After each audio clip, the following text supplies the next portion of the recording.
Big Questions with the Dead Milkmen.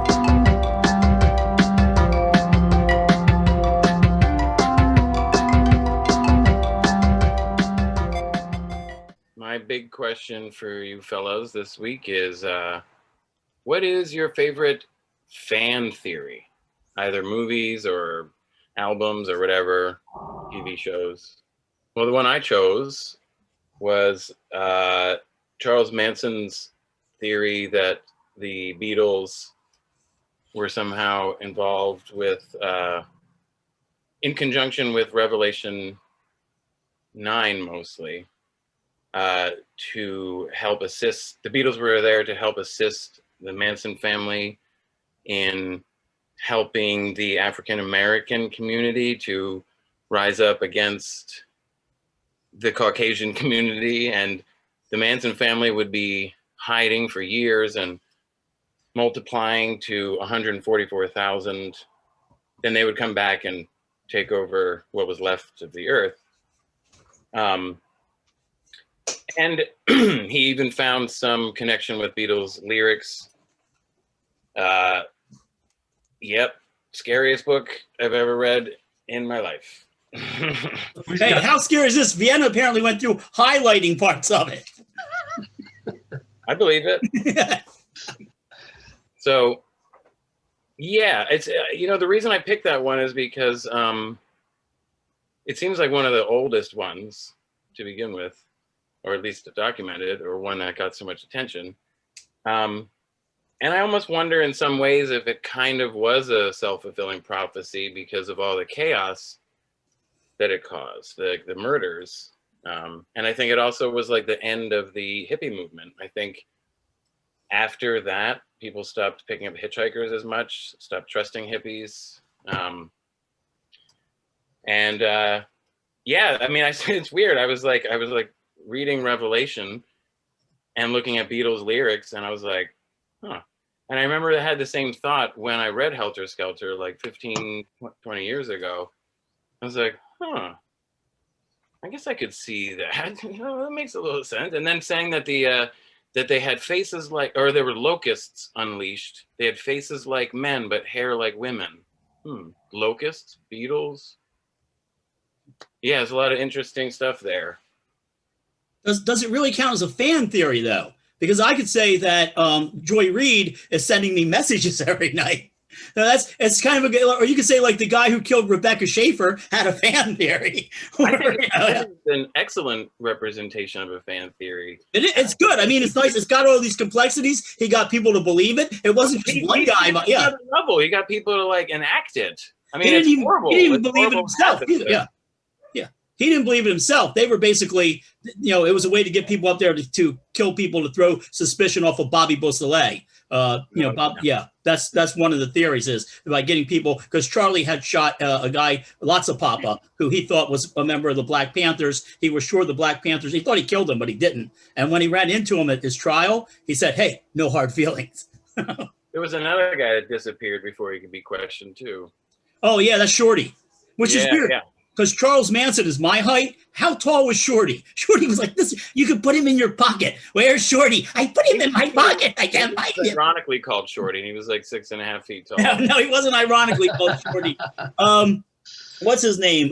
Scott Michaels, who does the Hollywood the Dead tour. He tried to call Shorty's wife once. He found a number for her that was listed. They called it, and it was like a prison somewhere. Yeah. Oh, wow. Yeah, Shorty had a black wife, and Charlie was a racist, and that was like another one of the reasons. I know, I got to shut up. Watch 6 Degrees of Manson, people, and then you don't have to come waking me up in the middle of the night, knocking on my door.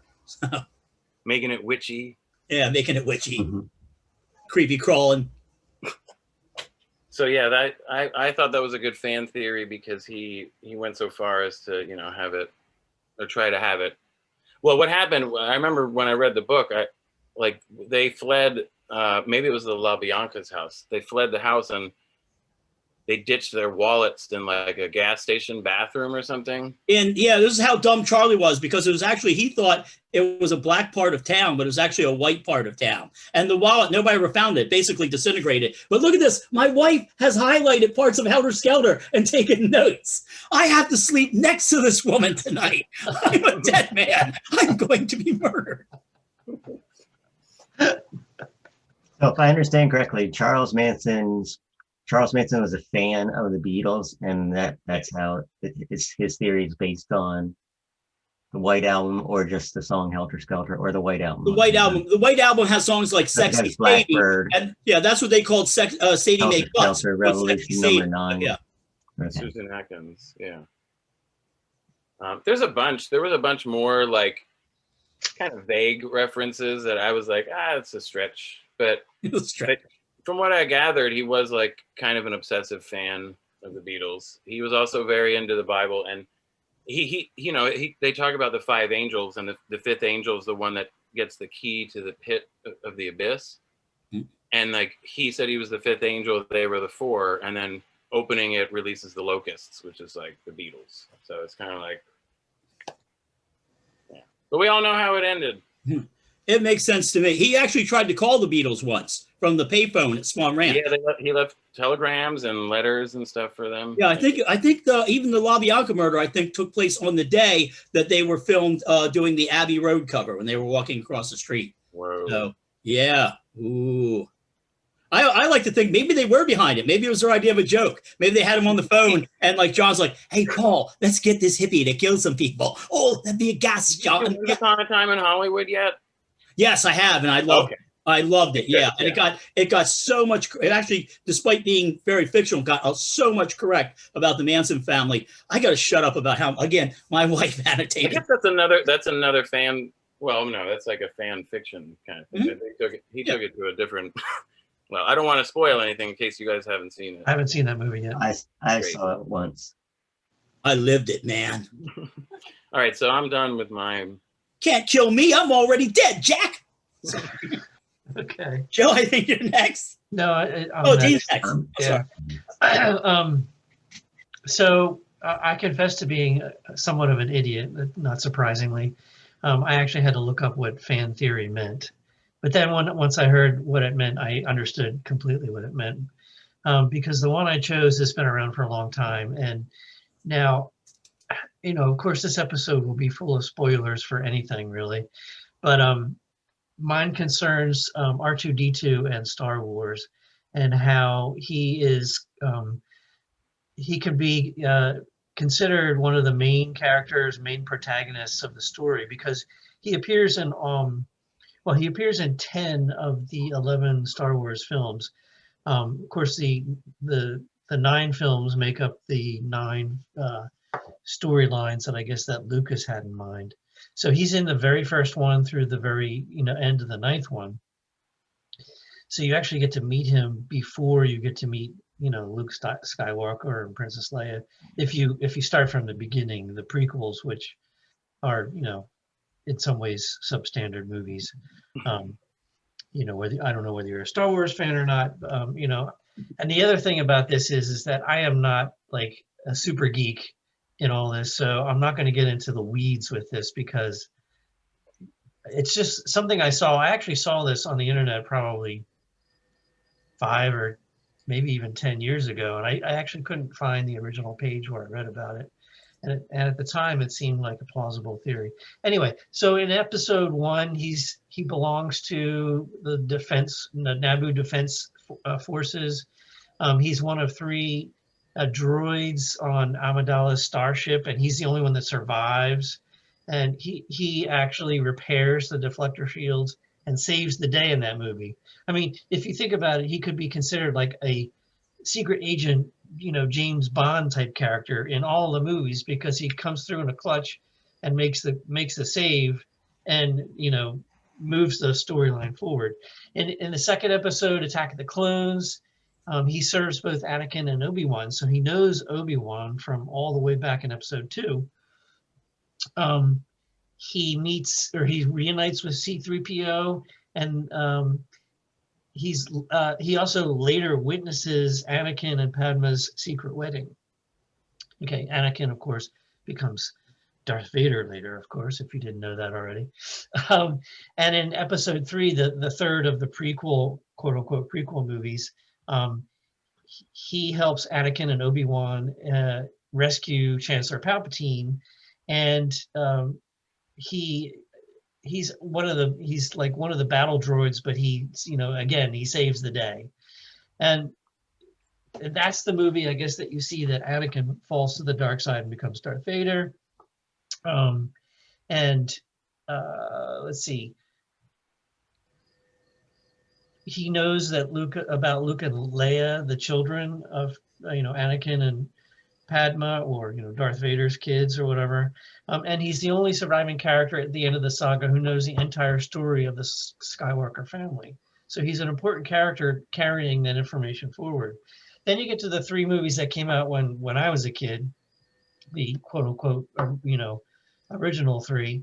In A New Hope, the first one, of course, he gets the plans inserted into his memory from Leia, and then he meets up with Luke on the planet, and he pretends not to know Obi-Wan, but he goes searching for Obi-Wan, and Obi-Wan pretends not to know him. And then that all leads to Luke's Guardians getting killed, and then him leaving the planet with Obi-Wan and going with Han Solo and Chewbacca. And once they get to their location, they get trapped in the Death Star.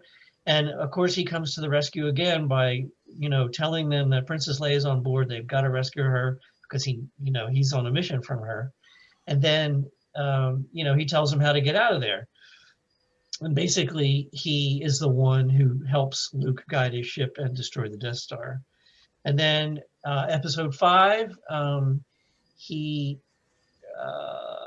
helps reactivate the Millennium Falcon's hyperdrive, making them escape at the last minute. So he rescues and repairs things.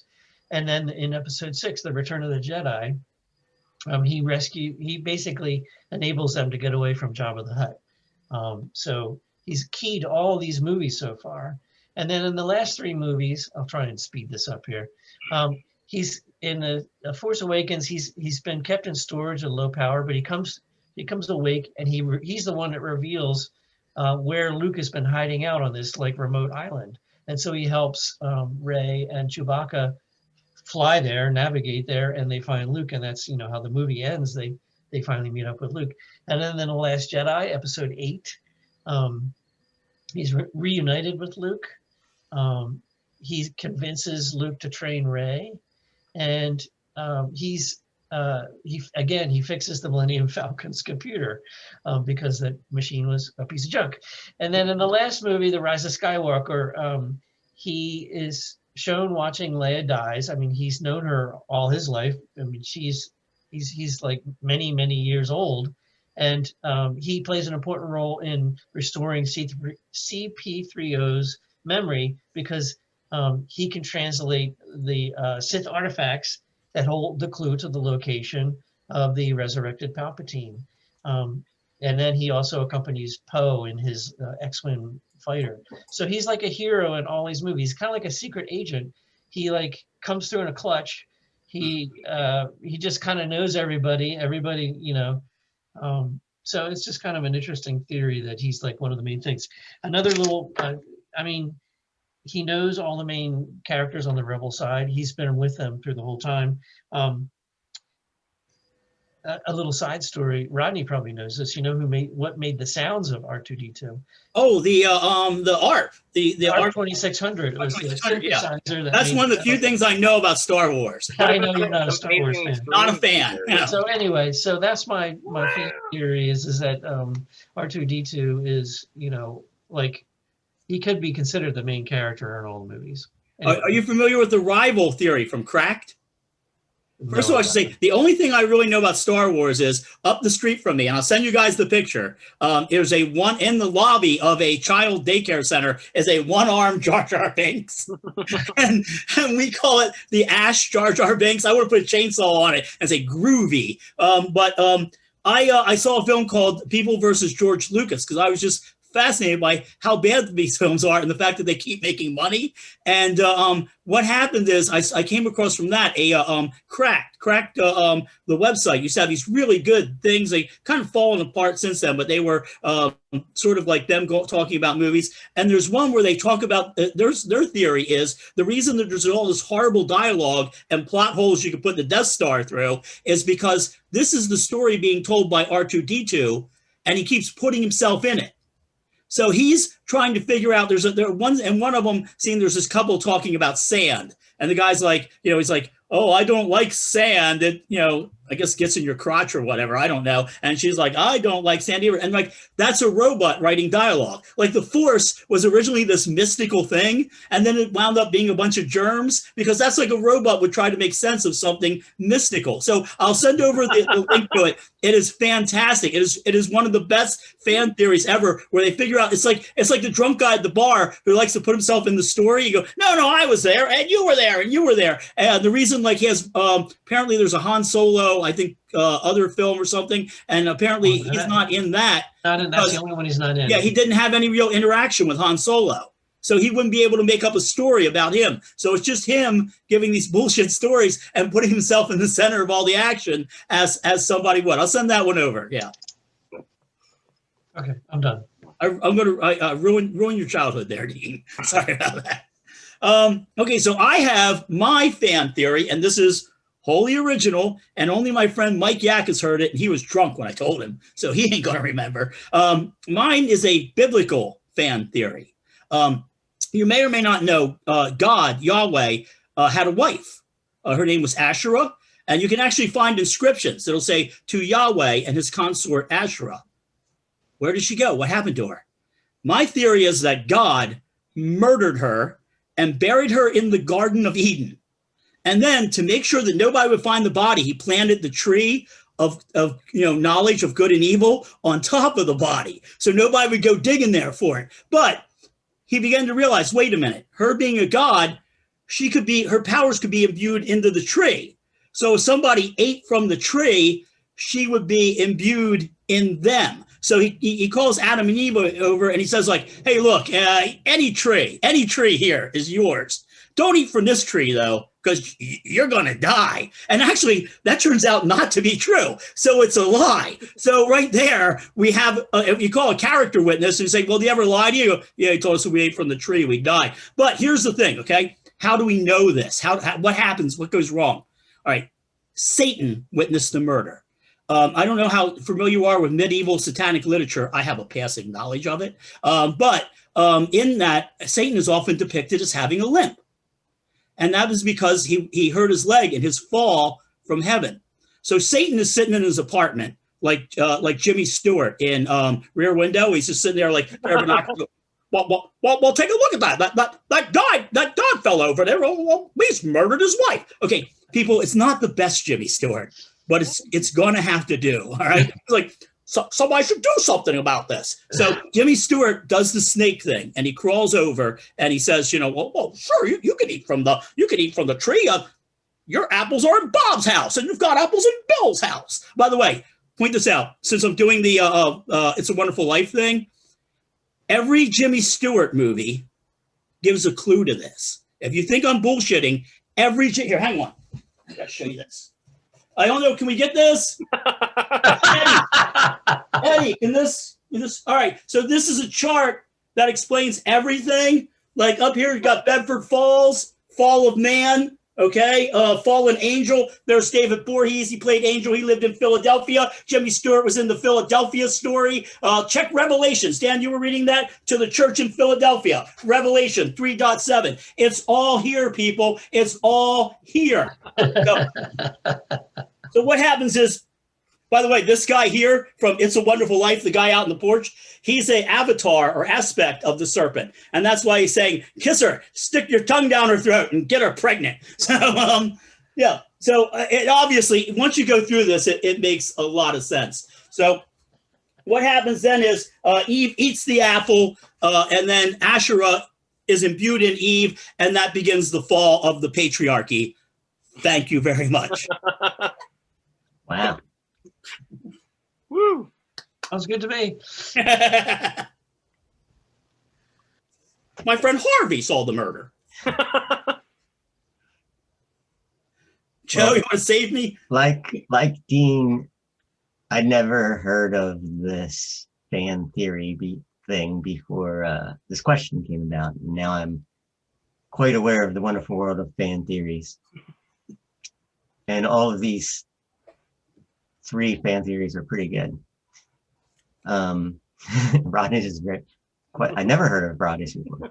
So I started looking into fan theories to see what could be my favorite. And I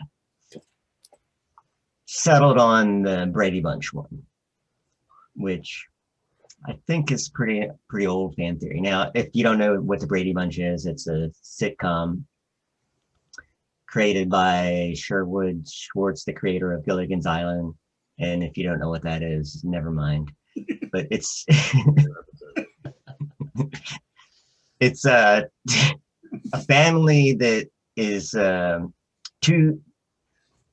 single mom, a single dad. The single dad is raising 3 kids, single mom's raising 3 kids. Who knows for how long they are raising these kids from previous marriages, but they get married in the very first episode of the first season. But it's never explained. It is explained that or implied in the very first episode that Mike Brady's wife is passed away. And she's the only, you get to see her once in a picture that Bobby Brady, who's the youngest kid, hides. And the reason he hides it because he's afraid that his new mom, Carol Brady, on her wedding day will be upset to see the picture of Mike's and wife. You also learn that Carol Brady's first married name is, not that it matters, is Martin. She's Mrs. Martin. And her maiden name is Miss Tyler or something like that. You get to see her parents. So you get to see the grandparents. And it's the only time you ever see them on Carol's side, the grandparents of, I guess, the girls at the wedding. But you never learn what happened to Carol's husband. But the theory, the fan theory, which I believe is accredited to somebody named Craig Pittman, not that that matters, but and he came up with this theory long before the internet, and who knows how many other people also came up with this theory, I don't know, is that there is a double homicide, much like in the Alfred Hitchcock movie Strangers on a Train, which, by the way, is a pretty good film. If you haven't seen it, watch it. And this is not a spoiler for the film, of course. Where Mike Brady supposedly murdered Carol's husband, and Carol Brady supposedly murdered Mike's wife so that they could get married. And also, interestingly, in the pilot, Carol alludes to, it's been pretty horrible to her parents, she says. And it's the only time you see her house, where I guess the house where her parents live. Thanks for watching the kids. It's been a horrible past few years, and something like that. And I don't know, I'm not sure if those are the exact words. I rewatched it this morning, the pilot episode, to refresh myself. But yeah, so I thought that's an interesting theory, and yeah, that's why I like it, because there's Carol Brady may have been television's first divorcee, because they were not clear about what happened. Well, you know, she might have been divorced, but the reason I don't think she's divorced is because there's no visitation from, you never see her. If her husband was alive, you'd expect to see her in one of the episodes. It ran for 5 seasons. You'd expect to see her in one of the episodes, like wanting to see his kids. In the second Brady Bunch film, that's not how it works, Dan. Well, her first husband was supposedly Roy Hinckley, who was the professor from Gilligan's Island. That's what they say in the second Brady Bunch film. And just take a minute to point out that I didn't even take Strangers on a Train was directed by Alfred Hitchcock, who directed The Man Who Knew Too Much, Knowledge of Good and Evil. Oh, okay. So, Joe, I go with the murder theory, but I'm going to little spice it up a little. All right. I think I know why Mike Brady wanted his first wife killed. Every night for dinner, she'd serve pork chops and apple chops. And Carol had her husband killed because he kept playing ball in the house. Carol always says, "Don't play ball in the house." Don't play ball. Those could be good motives, yes. I heard it was because something suddenly came up. Something came up there. Oh, my nose! He's beating But her no one to would death with a expect football. each other. She's like, "Oh, my nose!" And of course, Sam. They got away with it. Alice the meat. Well, one of the theories is that Alice may have helped kill. And Sam prepared the Carol's corpse husband. for, Why else would the backyard be covered in astroturf if there weren't bodies buried in the backyard? You never see Tiger out there digging around or anything, and Right, they because it's stop eating concrete. Tiger. What? It's concrete. It's a concrete backyard. I thought it was astroturf, but they still Well, astroturf covers the concrete. yeah, but they still mow it. They do. Yeah, they still mow it. They see them mowing the fucking astroturf. That's to keep up appearances. With Yeah, because nobody's going to ask. Yeah. What a dark episode this was. wasn't that the first sitcom to have a scenes of a married couple in the same bed or something? Yep, but there was no toilet. Oh. Yeah, What do Leave you It to mean? Beaver was the first one to show a toilet, but you couldn't show a toilet. So yeah. Wow. Learn something new every day. Not something useful though, not on this show. Are you done, Joe? I'm done. That was great. No, I had never heard that one, but it makes sense. All of them great answers, guys. They all make sense. Yeah, it's funny thinking that R2D2 is like the Deus ex machina of each of the movies. Like he's a machine. He's like, so yeah, recommendations, right? I wanted to recommend that anybody watching that's 12 and up or has kids that are 12 and up, you can get your kids COVID shot. Just got my 12 and 14-year-old the shot today, finally. And the other thing I'd like to recommend is this book, Pennsylvania Gardener's Guide by Liz Ball. It's great. It's got all sorts of information on annuals, bulbs, perennials. Things that grow in Pennsylvania. Yeah, it's all about about the zones and where it's best to grow these things and like alternatives to grass and stuff. I've been doing a bunch of gardening and helping a friend with gardening and Installing AstroTurf over cement. No, but I was reminded of a couple years ago when I laid down like sod for somebody's yard, and that's always an interesting, like it unrolls like in a cartoon. It's kind of weird. So, yeah, I got it out of the library. I'm sure you can too. Okay. I'm going to recommend what I'm drinking, which is sparkling water with real fruit juice. It's Spindrift. There's no sugar. It's just water and fruit juice. So no added sugar. Spindrift. It comes in many, many different flavors. I happen to like the lemon. Are they all good? Yeah, I think so. Because sometimes with seltzer water, they have like the lemon and lime one are good, and then they'll have like the other flavors, and it's gross. I guess it's the added sugar, isn't it? I'll cut myself down to one recommendation this week, and I'll go quickly as I can because I took some time with this chart right here. Spent a lot of time on that. My recommendation this week is the new album, the new double album from Curly and Camera. It is called Cold Pills, and then parenthetically, Scarlet Gate of Toxic Daybreak.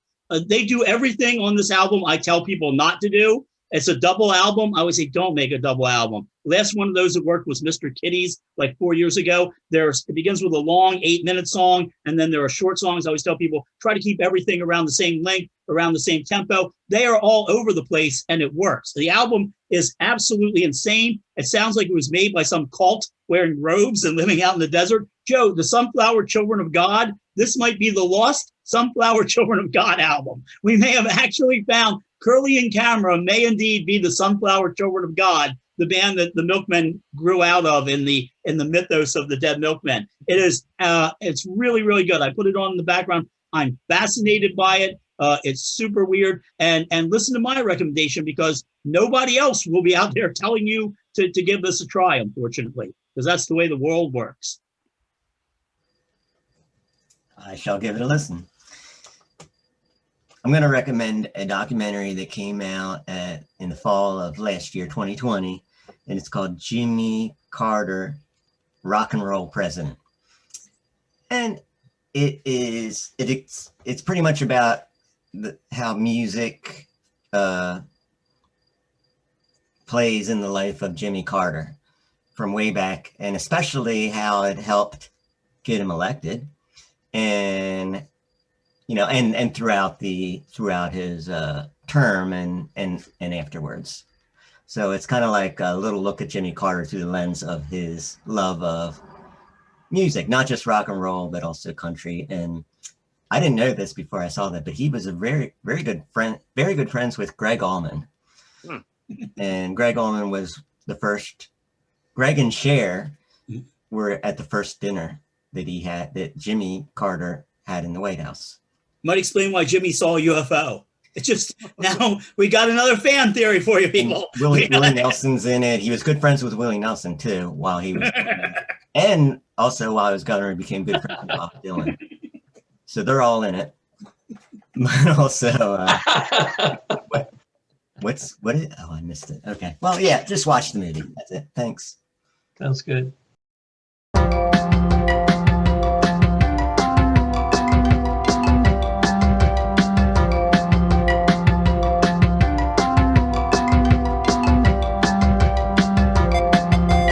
Another theory too, also, that I think films like Jaws and Star Wars might have been promoted to kill small independent films that were made for adults. Because if you look for stuff before those films, and I think Freddie Mercury tried to warn us by saying Jaws was never my scene and I didn't like Star Wars. Look at the stuff that came before. It's stuff like Easy Rider, Midnight Cowboy, Harold and Maude. There's all these great intelligent films that are made for adults. Those are all gone now, people. You don't see really smart films made for adults. What you get is blockbusters that sell toys. And then Jaws also got people unnecessarily scared of sharks. Well, it was based on that Jersey shark that swam up the river, so you should be afraid of sharks. It swam up the river into a river and ate a kid. If you were in Jersey as a shark, you'd probably do the same thing. Yeah, that's true. So yeah. How do I get out of here? Hey Dan, who gives away the bride at a New Jersey wedding? A shark? The Board of Health. Wow. On that note. All right, goodbye, everybody. Goodbye. Goodbye, Jar Jar Binks. Goodbye.